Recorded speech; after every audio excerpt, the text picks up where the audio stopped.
and welcome to Season 3, Episode 2 of the YouTube series. So I hope everyone is having a great week and really enjoying the month of July. I'm so excited for festivals and all that will be summertime shy. So I hope everyone enjoyed the time with your family for the 4th, and for my Juneteenth people, I hope that you still enjoy time with your family. So the first thing I want to do is, I know I said next week I was going to come back with my Monique recap, and I'm ready for you. So the first thing I want to talk about is the fact that Monique and her interview with Tyler Perry that she decided to leak, her phone call went something like this. I said to you earlier, Sydney, that wouldn't be fair. I wouldn't think that was fair. But what would you want to be done, sir? How would you want it fixed, Tyler? How would you want that fixed? And how would I want fixed? Let me tell you. The reputation, how would I want that fixed? Let me tell you. What exactly are you asking? Let me tell you. So that, because, and my husband is that part of our team that he has the business conversations. I'm the part of the team that you saw May 13th on the stage. So what I would ask you is, because you're talking in Tyler Perry language, I would ask you to let Monique talk to Medea. Because when you start talking in Tyler Perry language, brother, you talk like you don't get it. Tyler Perry, I felt, was on the phone admitting that he may or may not have played a role in the gossip of Lee Daniels spreading that Monique may have been hard to work with. However, Tyler Perry, I felt, was not the person that you have a main issue with. First of all, you've never actually worked with Tyler Perry. I can't really name a film that she's worked on. Now, obviously, Tyler Perry was saying the residual money that he got from Precious, he was going to give to her to kind of make up for the fact that she was looking for some more money. In order for him to do that, he definitely had to put some money down on the project. So he was definitely affiliated with it, but he wasn't present in the scenes working day to day or working period, which is why I say that at first that, he's never really worked with her. However, he did realize, you have been wrong. What can I do to help you alleviate this problem? And so she really was looking for him to go and advocate behind closed doors, because someone advocating on your behalf, there's nothing new. In corporate America, we call them sponsors. We call them, mentors. It's the same thing within Hollywood. So I definitely get that. However, what we found out was Lee Daniels actually owed Dame Dash $2 million. Like, rightfully, he owed that. He doesn't technically owe Monique anything. Now, morally, does he owe her something? You can definitely argue back and forth, but if he didn't give back the millions of dollars that was rightfully owed, that he says I'm wrong for, I don't really know how much Tyler Perry can help make someone else give you money. Like, he offered the money, but you really wanted to kind of have him push for more of a confidant.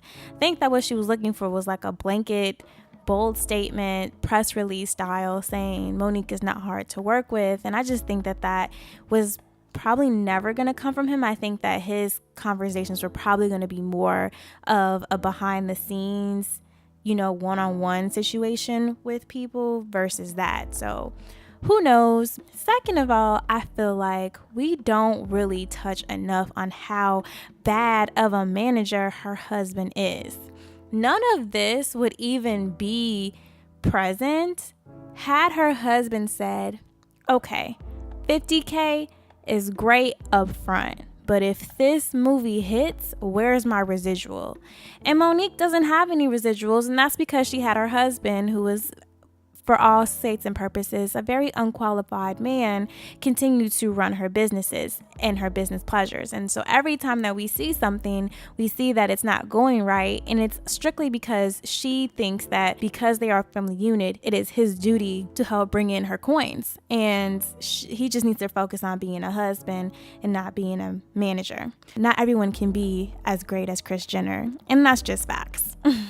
So now that we talked about how Monique really could have done a better job of making sure that she got paid in equity and through residual income, let's talk about YouTube and how YouTubers get paid. Because I definitely want to say that how YouTubers get paid, sometimes these videos can lead to residual, just like what Monique should have done had her husband not been her manager. So with that being said, you can get paid a couple different ways. Say that you're a small YouTuber and you're just starting out and you're like, okay, I know I want to get sponsors eventually, but I don't have any right now. What do I do?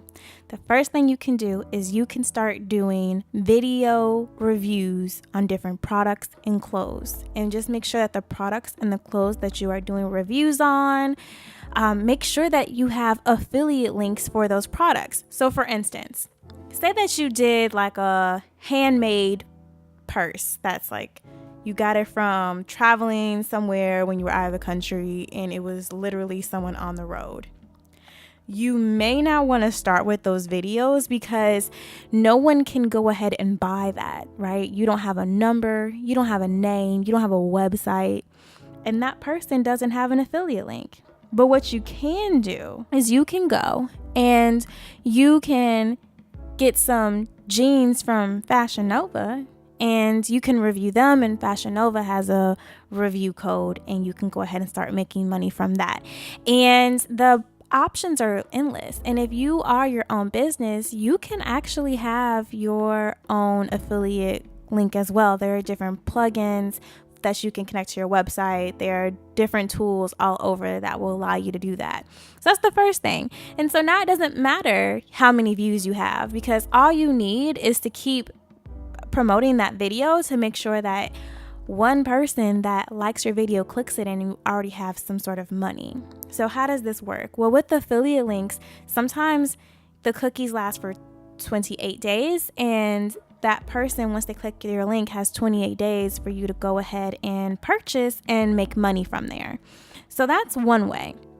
Another way is for you to join these shopping network sites. So one shopping network site that I really like is Social Fabric. So Social Fabric will be a site that has different shop opportunities. So you say that you want to go out and it's Mother's Day, right? Well, for Mother's Day, there was a cocktail. They wanted you to really make a mocktail, so a virgin cocktail, and blog about using it for your mom on Mother's Day, or for yourself if you're a mom on Mother's Day and you needed to use Simply Lemonade.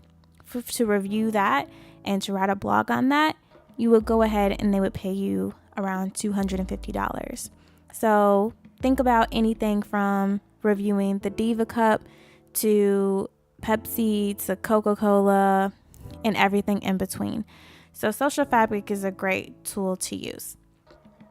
Another great tool to use is a tool or a website called FameBit. But for FameBit, you need to have 5,000 followers on one of your social media platforms before you can join.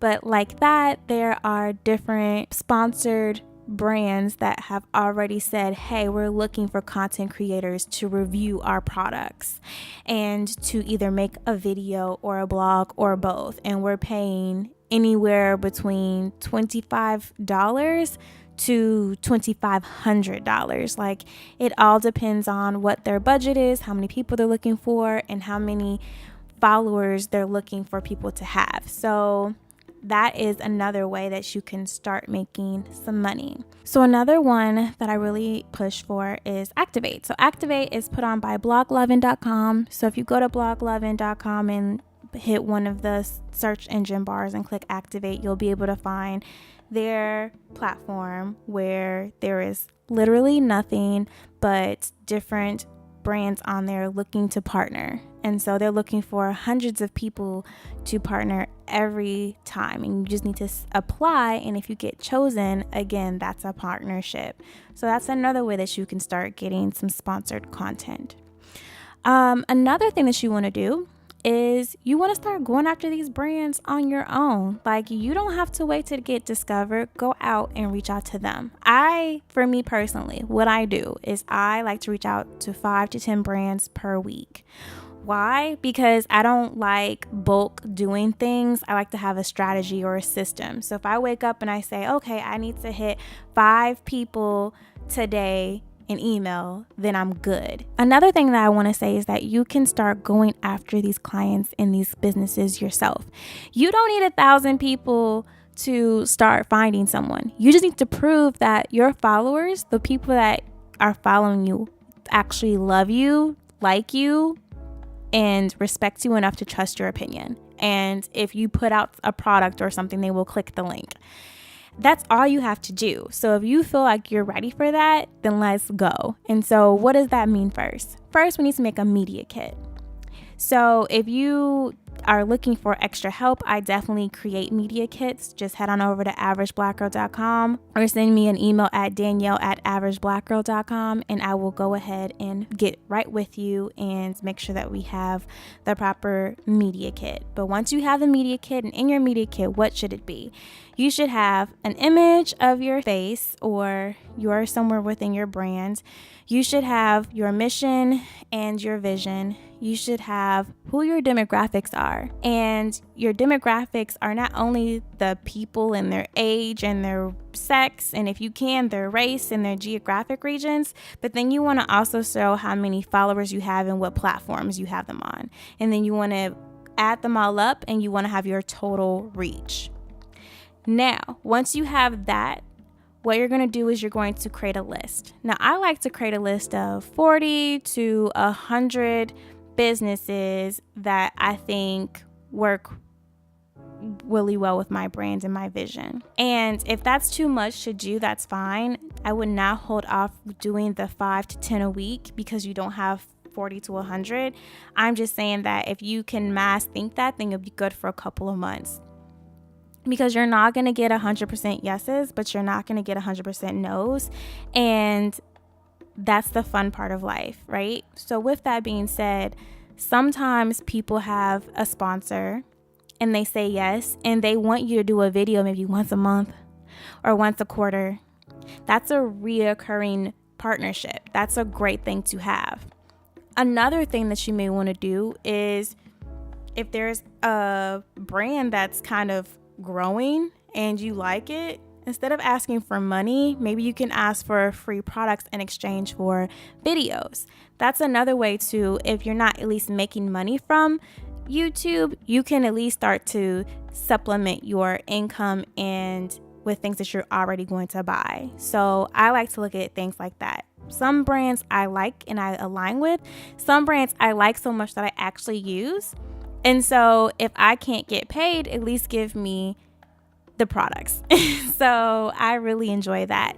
And if you're looking for free products, I would definitely go ahead and check out Influencer because they send you products once a month. So far this year, I've gotten highlighter from Becca, and I just got a toner and moisturizer from Lancome. Full sizes, might I add you. And so I use both toner and a moisturizer, face moisturizer for my everyday look anyway. So now that's just something that I don't have to buy. And it's good quality too.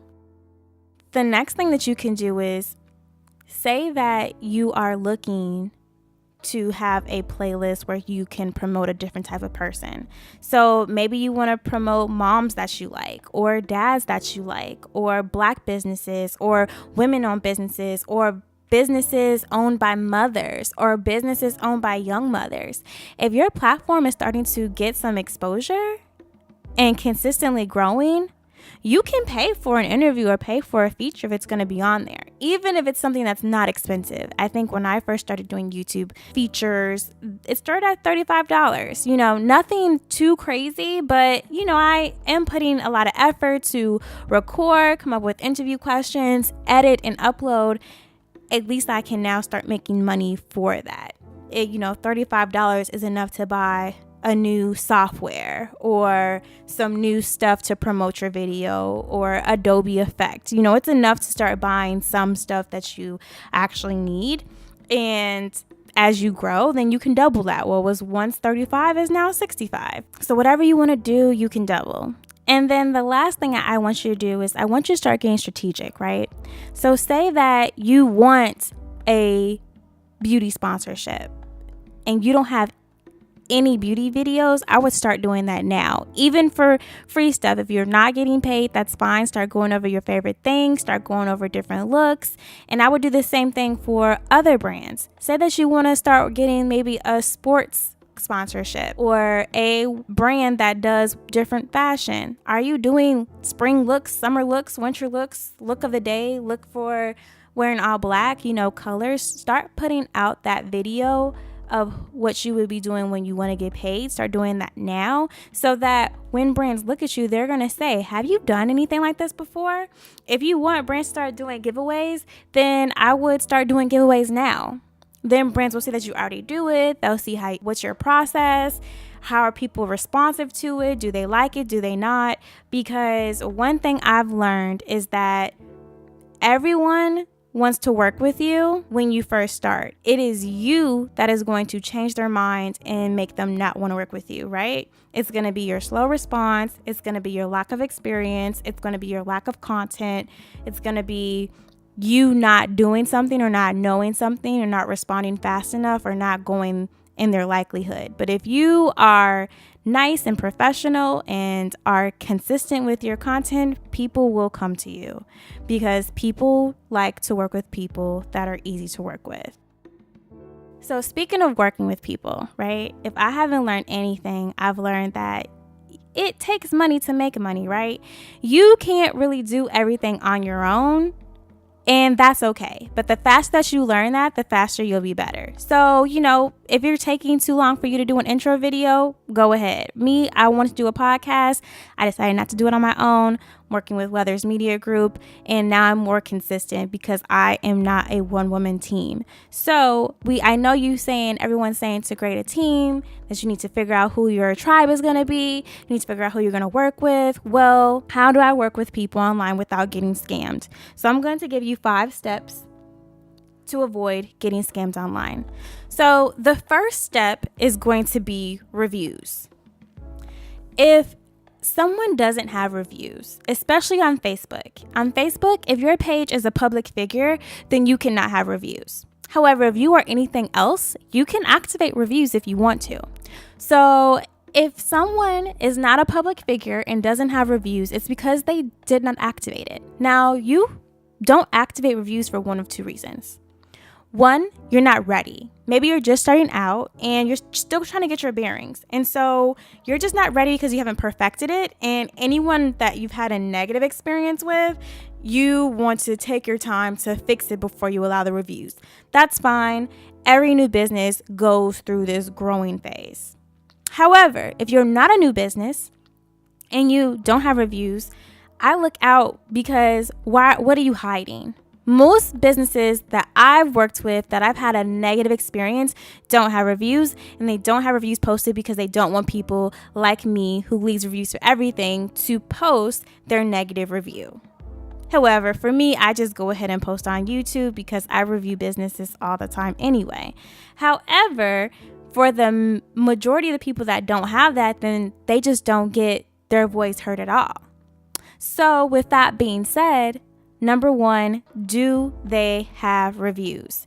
And I will look for reviews outside of websites, because at this day and age, as 2018, we can really configure websites to look like anything. That's why I look at Facebook and LinkedIn reviews, because those are done by real people. I can actually DM someone that has led a review and ask for specific questions. Hey, I'm just following up. Did this person really fulfill what they were saying? How was their tone? I can figure that out if I want to. And depending on the price point, I'm going to ask someone. $50, okay, cool. But if I'm spending $3,000, I need to know what's going on, who I'm getting into, and this, that, and the third. Now, the next thing that I look into, and this is really for the buyer, not the owner, right? If they don't want to use PayPal, that to me is a sign. Why?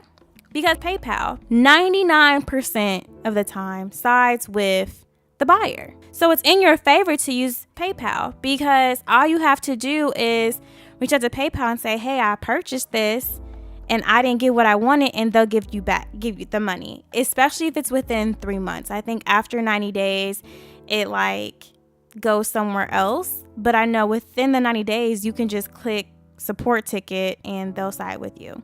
So that's one of the things that I've learned. Now, a lot of store owners don't like PayPal because of that. And so I'm not saying that it's a hard no if they don't use it. It's a hard no if they don't want you to use it. Like if their normal on their store is Stripe or Square, that's fine. But if you say, hey, I would like to make my payment via PayPal, is that okay? And they say no, I would really look into that. Especially if they don't have any reviews, I would probably run at that time. The next thing to avoid getting scammed is to call. Do they have a number that you can call? And if they don't, or if it takes a long time for you to find out that number or get someone to talk to, that is really telling of how it's going to be if you have an issue. If it takes forever for you to find someone before you buy, why would it take a shorter time after you buy? Before you buy is when they are answering every email. They are, so responsive, providing you reviews and everything because they want your money. So if they're dragging their feet and they want your money, expect what's going to happen when they don't want anything else from you. Number 4 would be their consistency in their behavior. Now, what does that mean? I would look at their social media and start seeing what they're talking about. Now, it's a difference between transparency and being a downright bully. Now, a lot of times, these business owners, especially when you're a smaller business owner, will be super transparent and say, hey, I'm going through this, but I made it through. Or they'll say, I'm having a really hard time, blah, blah, blah, blah, blah. But that hard time should not have anything to do with their ability to perform. That's why you have processes and procedures in place when you're building a brand. Because if I'm gone, even for a funeral, if someone joins my newsletter, they're still getting the emails. If someone signs up for my course, they're still getting the video sent to them. None of that stops because I'm physically not available. And so if they are doing one of two things, one, making excuses, I am not responding to emails and I'm so far behind because I'm going through this, and the third. I'm empathize with you. I'm empathetic. I understand where you're coming from, but that's not an excuse, right? You can't excuse, that's inexcusable for you to have bad behavior or bad performance or bad customer service because you're going through something. The next thing is I would go through their timeline and see if they have any negative posts about their paying customers. I'm sorry, but you have to be a specific type of individual, a special type to talk down about someone that has given you money. Out of everyone in the world they could have bought from, but they decide to buy from you. And so I see like a lot of screenshots of this person has emailed me 2 times in 24 hours. I will get back to you. Like all that time it took for you to take a screenshot and post on Facebook, you could have emailed them and let them know what's going on. Like I said, communication is key. And if you tell people what's going on, they'll be more responsive. But if you just go ghost on someone, especially after I gave you my money, I'm going to think you're scamming me. Even if you're not, I'm going to think you're scamming me. Number 5, I would look into their freebie. So a lot of times, what I've noticed is the freebies that have a lot into it. If their freebie is dope, their paid stuff is even better. But for those that give you something that is like put together in 5 minutes and it just looks really plain Jane, that's also a tell sign. Because your freebie is supposed to be the first thing that people see when they first try to buy you. So my freebie is actually no longer free. So for those that took advantage, great job. But for everybody else, it's now back to it's up to $5 now. But for me, I put a lot of effort into that freebie. And that just sets the tone for what kind of quality and content that I have. So my freebie is how to make your LinkedIn irresistible. But for everyone else, It can be whatever. And so your freebie can be a video course, a PDF with different links. It can be a mail course. It can be coupons. It can be whatever you want it to be. But you want to make sure that whatever they're getting is of some sort of value. I like to say the value should be between $25 and $50, but you want it to be some sort of value. If it's a $5 freebie, I'm going to look at you a little sideways, especially if your freebie is like maybe $5 worth and then your next thing is $1,000. I'm really looking at you sideways.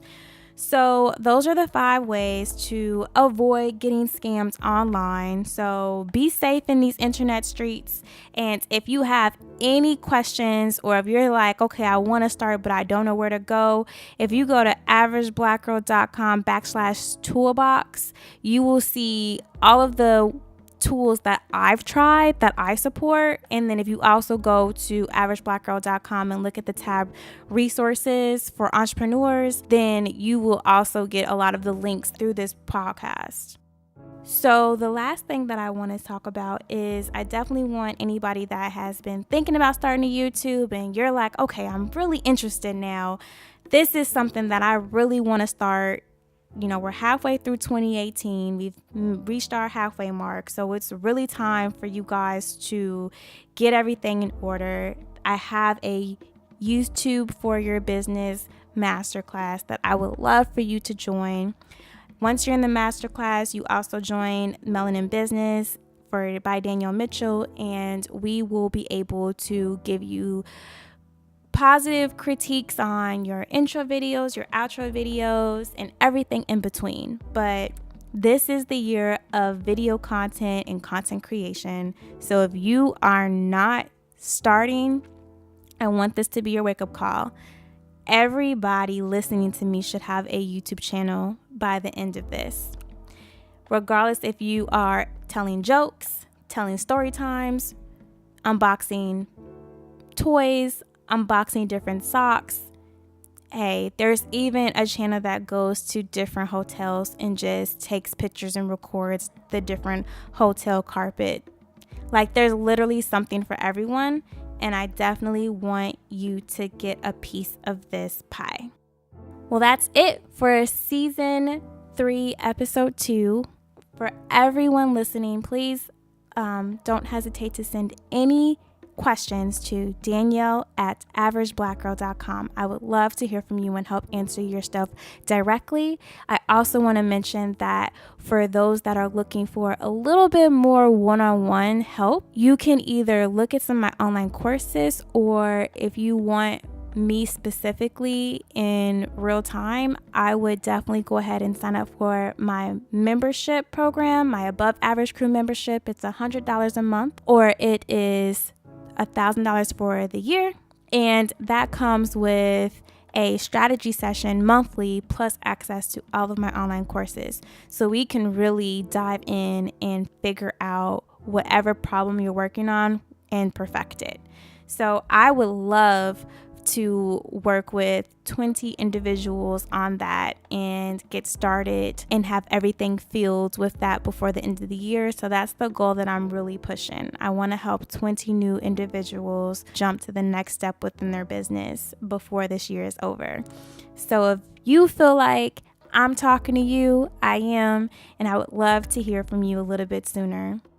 All right, my above average crew, you can reach me on my websites at averageblackgirl.com and my blog and lifestyle website at DanielleAMitchell.com. You can reach me on Facebook and Instagram at averageblackgirl and on Twitter at ABGgirl. And you can reach me on Pinterest at ablackgirl2015. And don't forget, the Start Your YouTube Masterclass can be found at above-average-university.teachable.com. I will talk to you soon. Bye.